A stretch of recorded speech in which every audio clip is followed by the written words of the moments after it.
घटनेमुळे एकूणच महाराष्ट्रामध्ये देशामध्ये लहान मुलांवर होणाऱ्या अत्याचारांचा मुद्दा आता प्रामुख्याने ऐरणीवर आलाय।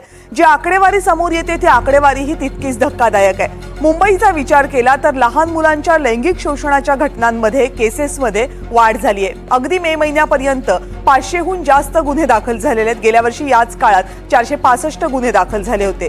शाळा आणि ट्युशन्सच्या ठिकाणी लैंगिक अत्याचाराच्या घटना घडण्याचं प्रमाण खूप जास्त आहे आणि मुंबईमध्येही लहान मुलांच्या लैंगिक शोषणाच्या घटनांमध्ये वाढ झालेली आहे। पॉक्सो अंतर्गत यामध्ये कारवाई केली जाते। 509 गुन्हे आतापर्यंत मुंबईमध्ये दाखल झालेत।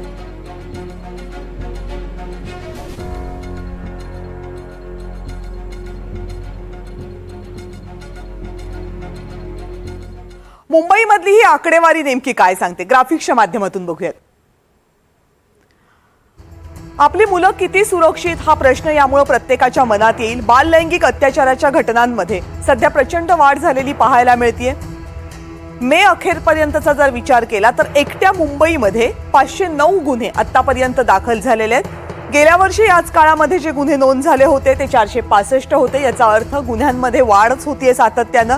सगळ्यात चिंतेची बाब ही आहे की जी ठिकाणं मुलांसाठी सगळ्यात जास्त सुरक्षित मानली जातात, मुलांची शाळा असेल, मुलांच्या शिकवण्या ट्युशनची जागा असेल, त्याच ठिकाणी मुलं असुरक्षित असल्याचं सगळ्यात जास्त पाहायला मिळतंय। गेल्या आठवड्यामध्ये 2 शिक्षकांकडून लैंगिक शोषण मुलांचं झाल्याची घटना समोर आली होती। त्यानंतर धारावीमध्ये एका 14 वर्षीय मुलाचे हातपाय बांधून शिक्षकानंच त्याचं लैंगिक शोषण केल्याची घटना पुढे आली।